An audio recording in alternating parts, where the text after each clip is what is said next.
द्रौपदी भारत की वह प्रथम महिला है जिसके 5 पति थे। वह 5 पुरुषों के साथ रमण करती थी। लेकिन सबसे बड़ा सवाल यह कि क्या आज के लोग यह समझते हैं कि द्रौपदी ने विवाह तो सिर्फ अर्जुन से ही किया था, तो क्या उसका रिश्ता सभी के साथ नहीं था। पांडवों को 12 वर्ष का वनवास और 1 वर्ष का अज्ञातवास मिला था। इस दौरान पांचों पांडव एक कुम्हार के घर में रहा करते थे और भिक्षाटन के माध्यम से अपना जीवन यापन करते थे। ऐसे में भिक्षाटन के दौरान उन्हें द्रौपदी के स्वयंवर की सूचना मिली। एक यंत्र में बड़ी सी मछली घूम रही थी। उसकी आंख में तीर मारना था और वह भी तैल पात्र में उसकी परछाई देखकर। यह एक नहीं, पूरे 5 तीर मारने थे।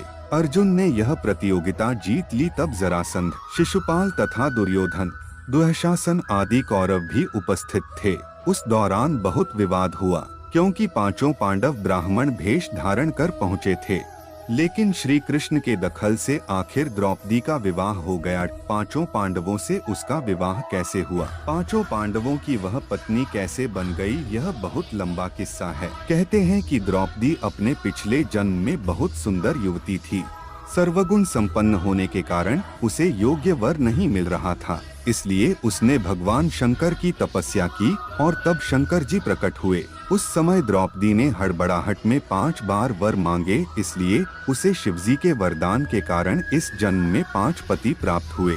जब भगवान शिव ने द्रौपदी को 5 पति प्राप्त होने का वरदान दिया था, तब वह भी ये जानते थे कि उसे अपने 5 पतियों के साथ पत्नी धर्म निभाने में समस्या होगी, इसीलिए उन्होंने द्रौपदी को ये वरदान भी दिया कि वह प्रतिदिन कन्या भाव यानी कौमार्य को प्राप्त कर लेगी। इसलिए द्रौपदी अपने 5 पतियों को कन्या भाव में ही प्राप्त हुई थी। हालांकि कहा जाता है कि संतान को जन्म देने के लिए भगवान श्री कृष्ण ने उसे ये सुझाव दिया कि हर साल वह पांडवों में से किसी एक के साथ ही समय व्यतीत करे। साथ ही जिस समय वह अपने कक्ष में किसी एक पांडव के साथ हो तो उनके कक्ष में कोई और पांडव प्रवेश न करें। यदि कोई पांडव ऐसा गलती से भी कर लेता है तो उसे 1 वर्ष का देश से निकालना भी भुगतना होगा। माना जाता है कि द्रौपदी, जो 5 पांडवों की पत्नी थी, एक साल के समय अंतराल के लिए हर पांडव के साथ रहती थी। उस समय किसी दूसरे पांडव को द्रौपदी के आवास में घुसने की अनुमति नहीं थी। इस नियम को तोड़ने वाले को 1 साल तक देश से बाहर रहने का दंड था। एक बार यह दंड अर्जुन को भुगतना भी पड़ा था। अर्जुन और द्रौपदी की 1 वर्ष की अवधि अभी समाप्त हुई थी और द्रौपदी युधिष्ठिर के साथ का 1 वर्ष का समय शुरू हुआ था। अर्जुन भूलवश द्रौपदी के आवास पर ही अपना तीर धनुष भूल आए, पर किसी दुष्ट से ब्राह्मण के पशुओं की रक्षा के लिए उन्हें उसी समय इसकी जरूरत पड़ी। क्षत्रिय धर्म का पालन करने के लिए तीर धनुष लेने के लिए नियम तोड़ते हुए वह द्रौपदी के निवास में घुस गए। उस दौरान द्रौपदी युधिष्ठिर साथ में थे। बाद में इसके दंड स्वरूप अर्जुन 1 साल के लिए राज्य से बाहर चले गए। इसी 1 साल के वनवास के दौरान अर्जुन की मुलाकात उलूपी से हुई और वह अर्जुन पर मोहित हो गयी।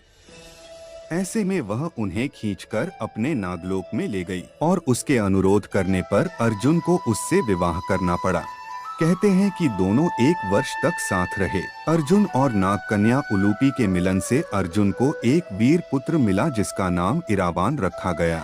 द्रौपदी के 5 पुत्र थे। द्रौपदी ने 1 वर्ष के अंतराल से 5 पांडव के 1 पुत्र को जन्म दिया था, लेकिन दुर्भाग्य की इन 5 पुत्रों को अश्वत्थामा ने मार दिया था। एक दिन की बात है जब पांडव और ब्राह्मण लोग आश्रम में बैठे थे। उसी समय द्रौपदी और सत्यभामा भी आपस में मिलकर एक जगह बैठी थीं। दोनों ही आपस में बातें करने लगी। सत्यभामा ने द्रौपदी से पूछा, बहन, तुम्हारे पति पांडवजन तुमसे हमेशा प्रसन्न रहते हैं। मैं देखती हूँ कि वे लोग सदा तुम्हारे वश में रहते हैं। तुम मुझे भी ऐसा कुछ बताओ कि मेरे श्याम सुंदर भी मेरे वश में रहें। तब द्रौपदी बोली, सत्यभामा, ये तुम मुझसे कैसी दुराचारिणी स्त्रियों के बारे में पूछ रही हो? जब पति को यह मालूम हो तो वह अपनी पत्नी के वश में नहीं हो सकता। तब सत्यभामा ने कहा, तो आप बताएं कि आप पांडवों के साथ कैसा आचरण करती हैं?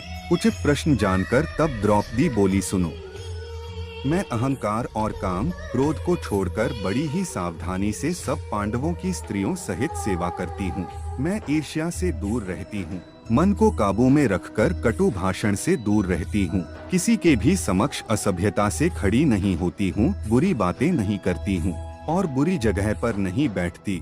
पति के अभिप्राय को पूर्ण संकेत समझकर अनुसरण करती हूँ। देवता, मनुष्य, सजा धजा या रूपवान कैसा ही पुरुष हो, मेरा मन पांडवों के सिवाय कहीं नहीं जाता। उनके स्नान किए बिना मैं स्नान नहीं करती, उनके बैठे बिना स्वयं नहीं बैठती। जब जब मेरे पति घर में आते हैं, मैं घर साफ रखती हूँ, समय पर भोजन कराती हूँ, सदा सावधान रहती हूँ। घर में गुप्त रूप से अनाज हमेशा रखती हूँ। मैं दरवाजे के बाहर जाकर खड़ी नहीं होती हूँ। पतिदेव के बिना अकेले रहना मुझे पसंद नहीं। साथ ही सास ने मुझे जो धर्म बताए हैं, मैं उन सभी का पालन करती हूँ और सदा धर्म की शरण में रहती हूँ। आज की वीडियो में बस इतना ही। ऐसे ही नए नए वीडियो देखने के लिए हमारे चैनल धार्मिक ज्ञान 07 को सब्सक्राइब करें।